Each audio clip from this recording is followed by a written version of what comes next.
नमस्कार। Sunday special के इस एपिसोड में आपका स्वागत है। और आज शुरुआत में ही मैं आपसे चैनल को सब्सक्राइब करने की अपील करूंगा। वो इसलिए भी आवश्यक है क्योंकि आप में से बहुत सारे महानुभाव ऐसे हैं जो बरसों से हमारे वीडियोस को देख रहे हैं, हमारे चैनल को देख रहे हैं, चैनल को सब्सक्राइब ही नहीं किया। कई लोग तो लिख देते हैं लिटरली कि साहब आपने निवेदन किया तब हमें ध्यान आया कि चैनल को सब्सक्राइब किया या नहीं, और सब्सक्राइब कई कई वर्षों के बाद लोगों ने किया है। तो हमने भी सोचा कि शुरू में ही हम सब्सक्राइब करने के लिए निवेदन करने लगे, जैसे कि सब लोग करते हैं, क्योंकि इसके बिना कोई करता नहीं। वो जैसे कहते हैं ना कि जब तक बच्चा रोता नहीं तो माँ दूध नहीं पिलाती, कुछ ऐसी ही पोजीशन हमारे दर्शकों के साथ है हमारी। तो आप भी ये सुनिश्चित कर लें कि चैनल को सब्सक्राइब कर लिया है या नहीं, और नोटिफिकेशन का बेल आइकन भी प्रेस कर लें। और वीडियो अच्छा लगे तो इसको बाद में शेयर अवश्य कीजिएगा। देखिए, अभी कुछ साल पहले की बात है, कोविड का दौर था संभवतः। वो दिल्ली में जो हमारा ऑफिस है कनॉट प्लेस में, अंसल भवन में, वहां पर हमारे ही ऑफिस के फ्लोर के एक फ्लोर ऊपर एक बहुत बड़ी फाइनेंस कंपनी का ऑफिस है। बल्कि ये कहिए कि इन्वेस्टमेंट कंपनी है। आपने सुना होगा, ग्लोब नाम की एक बहुत बड़ी कंपनी है। उसके कई एम्प्लॉयज से हमारी दोस्ती हो गई थी, और समय समय पर जब हम लोग आपस में मिलते जुलते थे या हम कहीं आते जाते थे, नीचे चाय पीने के लिए जाते थे, 10वें और 11वें फ्लोर पर हमारे ऑफिस थे, तो ऐसी स्थिति में हमारी उनसे अच्छी खासी बातचीत हो जाती थी। हमारे कई साथियों ने ग्लोब में पैसा लगाया हुआ था, जो शेयर मार्केट में पैसा भी लगाते हैं। तो वो अक्सर हमसे ये कहा करते थे कि साहब इस देश की इकोनॉमी का कुछ नहीं हो सकता। मैं उनसे पूछता था भाई क्या हुआ। उन्होंने कहा कि यार ये ऐसी वित्त मंत्री बना दी है निर्मला सीतारमन कि इनको कोई फाइनेंस की और इसकी जानकारी तो है नहीं, और ये कुछ भी कर देती हैं, ना इनकम टैक्स में छूट दे रही हैं, ना स्लैब चेंज कर रही हैं। हालांकि उस समय निर्मला सीतारमण को जब चार्ज मिला था, आपको ध्यान है कि अरुण जेटली का निधन हो गया था, उनके पास पीयूष गोयल के पास कुछ समय चार्ज रहा था, बजट भी पेश किया था पीयूष गोयल ने, और उसके बाद निर्मला सीतारमण फुल टाइम वित्त मंत्री बनी थी देश की, और आज तक वित्त मंत्री हैं, रिकॉर्ड कायम कर चुकी हैं बजट पेश करने का। तो वो निर्मला सीतारमण के लिए इस तरह की बातें कहा करते थे। मैं सोचता था कि यार हो सकता है भाई ये फाइनेंस के आदमी, इन्हें ज्यादा जानकारी हो, लेकिन धीरे धीरे वक्त के साथ साथ जो परिस्थितियां आई, कोविड का दौर रहा हो, ऑपरेशन सिंदूर रहा हो, और अन्य अंतर्राष्ट्रीय स्तर के संकट रहे हों, इजराइल की लड़ाई रही हो, ये सब परिस्थितियां ऐसी आई कि किसी भी देश की इकोनॉमी का भट्टा बैठ सकता है। पाकिस्तान, श्रीलंका, हमारे कई पड़ोसी देश बुरी तरीके से इकोनॉमिक क्राइसिस में घिरे हुए हैं, लेकिन उसके बावजूद भी भारत लगातार आगे बढ़ रहा है और अपनी जो जीडीपी की ग्रोथ की स्पीड है उसको मेंटेन किए हुए है। ऐसा क्यों हो रहा है? ऐसी परिस्थितियां कैसे बनी और क्यों, किसकी वजह से यह सब हो रहा है, यह आज के वीडियो का विषय है। आज हम एक ऐसे विषय पर विस्तार से चर्चा करेंगे जो भारत की राजनीति और अर्थव्यवस्था के केंद्र में है। अभी 18 अगस्त को जो केंद्रीय वित्त और कॉरपोरेट मामलों की मंत्री हैं हमारी निर्मला सीतारमण, उनका जन्मदिन था। इस अवसर पर प्रधानमंत्री नरेंद्र मोदी ने सोशल मीडिया प्लेटफॉर्म एक्स, जिसको ट्विटर कहते थे पहले, उस पर एक पोस्ट, एक सामान्य बधाई संदेश उनको शेयर किया। राजनीति के जो जानकार हैं उन लोगों का यह मानना है कि यह संदेश मात्र एक औपचारिक शिष्टाचार की सीमा से बहुत आगे की बात थी। प्रधानमंत्री ने अपने संदेश में स्पष्ट रूप से वित्त मंत्री के आर्थिक सुधारों और विकास पर जोर देने वाले कार्यों की सराहना की। उन्होंने एक मजबूत और आत्मनिर्भर भारत बनाने के प्रयासों को गति देने में निर्मला सीतारमण के लगातार योगदान को भी रेखांकित किया।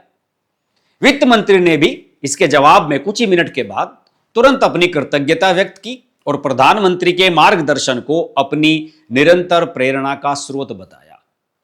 बड़ी हलचल है राजनीति के सत्ता के गलियारों में। सत्ता प्रतिष्ठान, राजनीतिक गलियारों में इस संवाद की गूंज बहुत गहरी मानी जा रही है।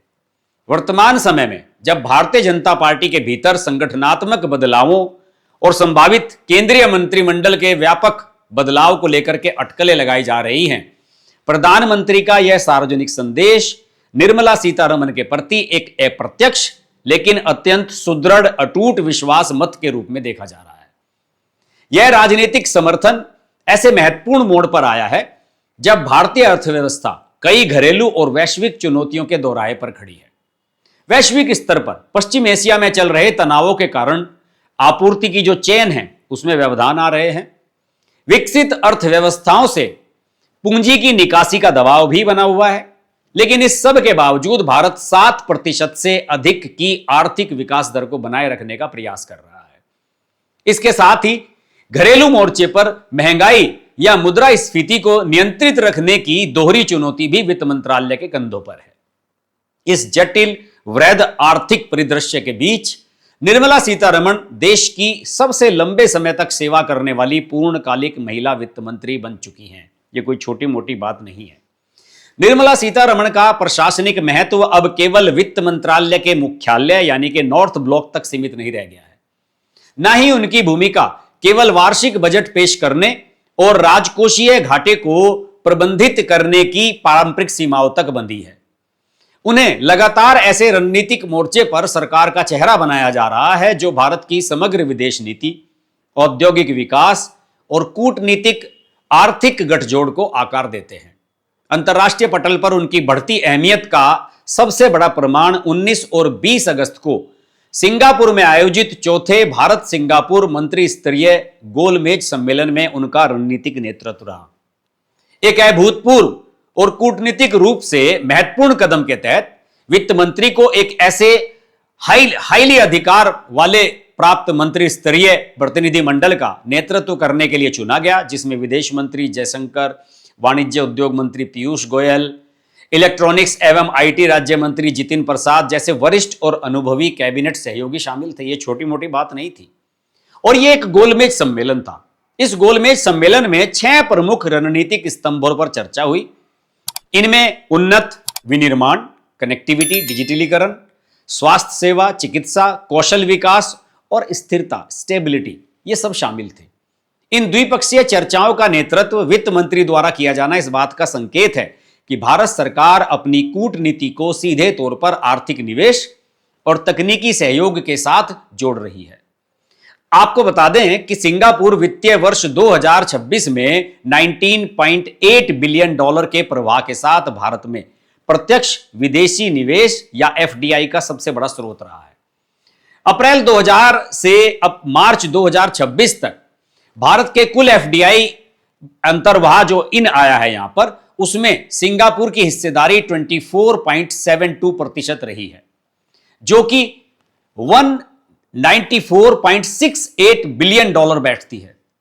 सिंगापुर के प्रधानमंत्री लॉरेंस वोंग के साथ चर्चाओं को दिशा देने का दायित्व सीतारमण को सौंपना उनकी कूटनीतिक परिपक्वता और आर्थिक कौशल पर प्रधानमंत्री के अगाध भरोसे को प्रमाणित करता है। अंतर्राष्ट्रीय कूटनीति के साथ साथ घरेलू बुनियादी ढांचे के विकास में भी उन्हें अग्रणी भूमिका दी गई है। 17 अगस्त को निर्मला सीतारमण ने राष्ट्रीय औद्योगिक गलियारा विकास और कार्यान्वयन ट्रस्ट के शीर्ष निगरानी प्राधिकरण की तीसरी बैठक की अध्यक्षता भी की। इस बैठक में केंद्रीय मंत्री पीयूष गोयल, मध्य प्रदेश के मुख्यमंत्री मोहन यादव, नीति आयोग के उपाध्यक्ष जैसे कई प्रमुख नीति निर्माताओं ने भाग लिया। इस मंच से उन्होंने राज्य सरकारों से औद्योगिक गलियारों के विकास में आने वाली भूमि अधिग्रहण, कनेक्टिविटी, उपयोगिता और वैधानिक मंजूरी संबंधी बाधाओं को तत्काल दूर करने का आग्रह भी किया। यह भूमिका उन्हें केवल धन आवंटित करने वाली मंत्री से आगे बढ़ाकर जमीनी स्तर पर परियोजनाओं के निष्पादन को सुनिश्चित करने वाले एक सक्रिय प्रशासक के रूप में स्थापित करती है। और यह कोई छोटी मोटी बात नहीं है, यह बहुत महत्वपूर्ण बात है। वरना अब तक तो यह कहा जाता कि यार महिलाओं की इतनी बड़ी भूमिका को कौन एक्सेप्ट करता था। और हम सभी जानते हैं कि भारतीय जनता पार्टी की सरकार को अपने दूसरे और तीसरे कार्यकाल के दौरान रोजगार सृजन, शिक्षा प्रणाली की खामियों और विपक्ष के तीखे राजनीतिक हमलों का सामना करना पड़ा है। तेलंगाना कांग्रेस जैसे विपक्षी दलों ने अक्सर आरोप लगाया है कि पिछले वर्षों में आम आदमी और युवाओं को रोजगार नहीं मिला है और सरकार की नीतियां केवल कॉरपोरेट क्षेत्र के पक्ष में हैं। ऐसे संवेदनशील राजनीतिक वातावरण में जब सरकार को युवाओं के असंतोष का सामना करना पड़ा, तब निर्मला सीतारमण को एक प्रमुख संवादकर्ता और संकट मोचक के रूप में आगे किया गया। जंतर मंतर पर हाल ही में जो नीट लीक को लेकर के उग्र छात्र विरोध प्रदर्शन हुआ, उसके बाद भाजपा ने युवाओं तक अपनी पहुंच बनाने के लिए निर्मला सीतारमण को मोर्चे पर आगे रखा है।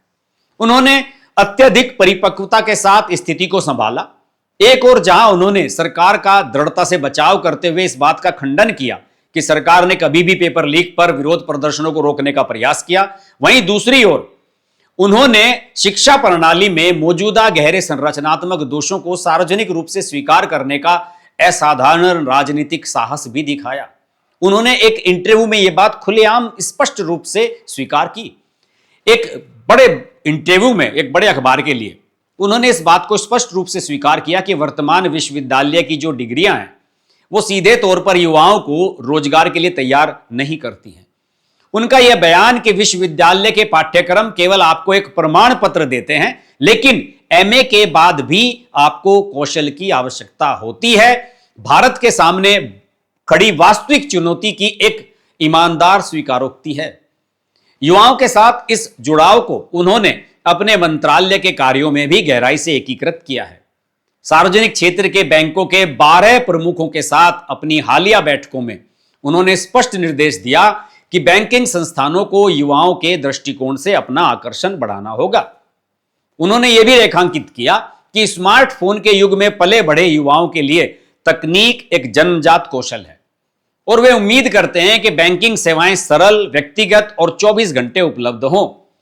उन्होंने बैंक से 2 अक्टूबर से 1 महीने का बैंकिंग फॉर यूथ अभियान शुरू करने का भी आग्रह किया।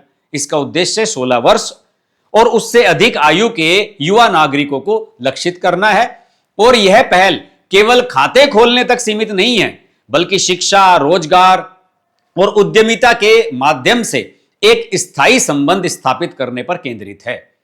निर्मला सीतारमण का राजनीतिक सफर समझना भी बहुत जरूरी है। 18 अगस्त 1959 को मदुरई, तमिलनाडु में जन्मी निर्मला सीतारमण की शैक्षणिक पृष्ठभूमि अत्यधिक सुदृढ़ और विश्लेषणात्मक रही है। तिरुचिरापल्ली के सीता लक्ष्मी रामास्वामी कॉलेज से अर्थशास्त्र में उन्होंने डिग्री ली और दिल्ली के जेएनयू से जवाहरलाल नेहरू विश्वविद्यालय से अर्थशास्त्र में एमए और एमफिल की उपाधि प्राप्त की और उनका वैचारिक आधार मजबूत हुआ। उनका राजनीतिक सफर 2006 में भारतीय जनता पार्टी में शामिल होने के साथ शुरू हुआ।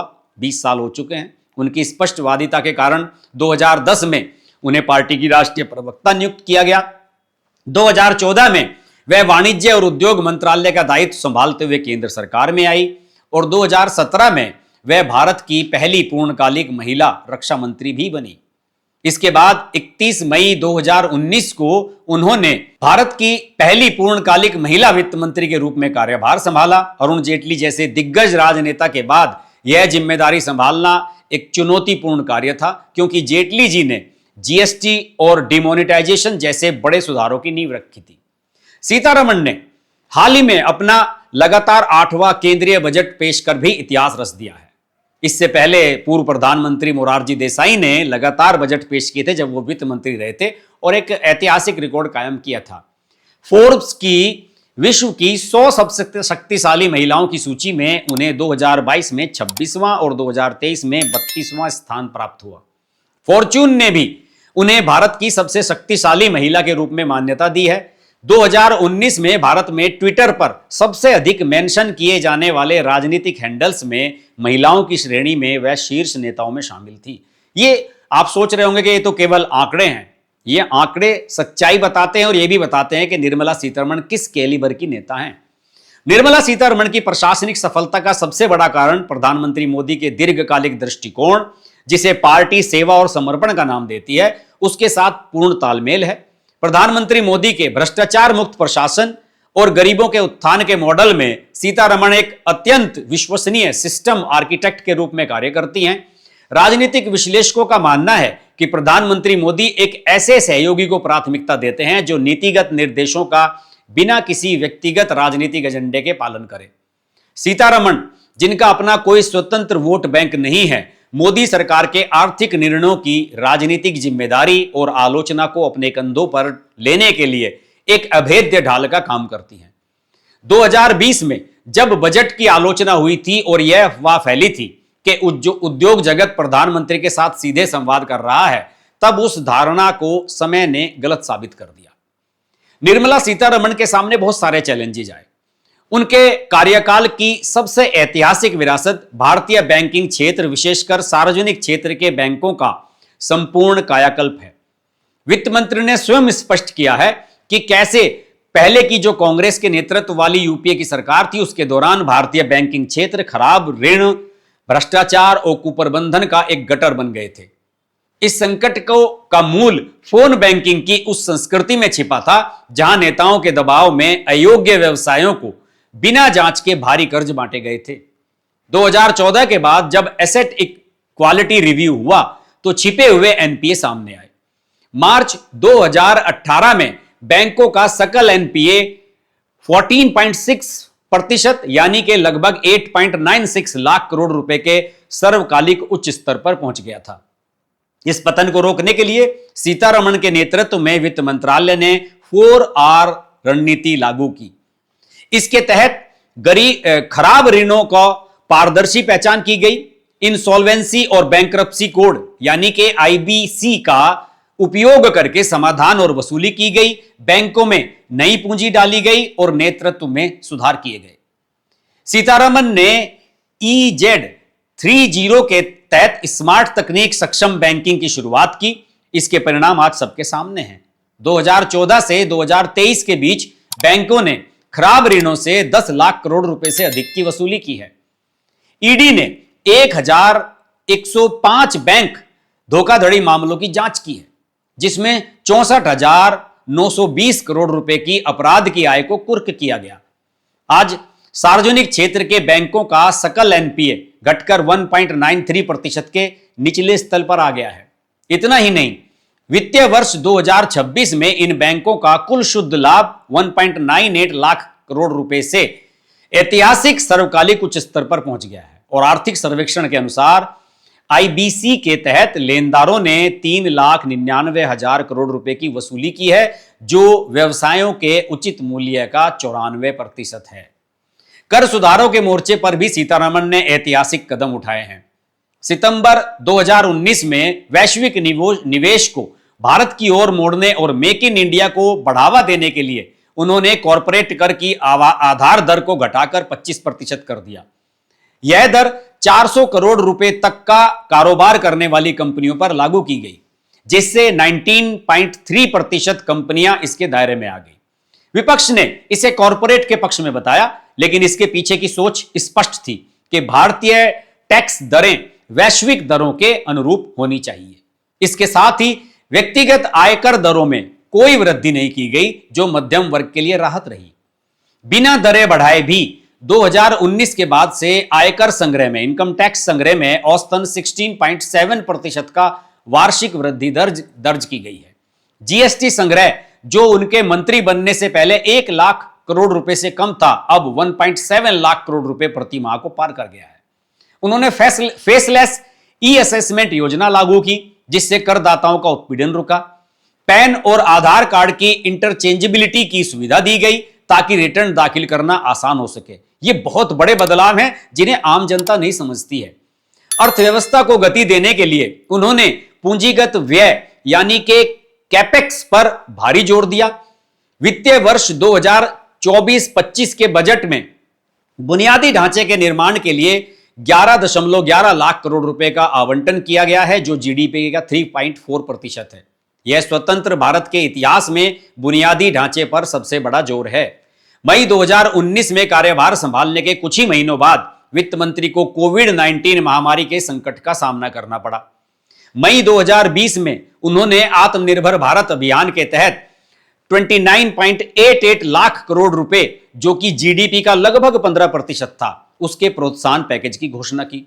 पश्चिमी देशों की तरह सिर्फ नकद बांटने के बजाय उन्होंने लिक्विडिटी सहायता, एमएसएमई के लिए बिना गारंटी वाले लोन और व्यवसाय निरंतरता पर ध्यान केंद्रित किया। भारत ने विश्व के सबसे बड़े टीकाकरण अभियानों में से एक के लिए आवश्यक धन सुनिश्चित किया, जिसके तहत 200 बिलियन से अधिक डोज दी गई।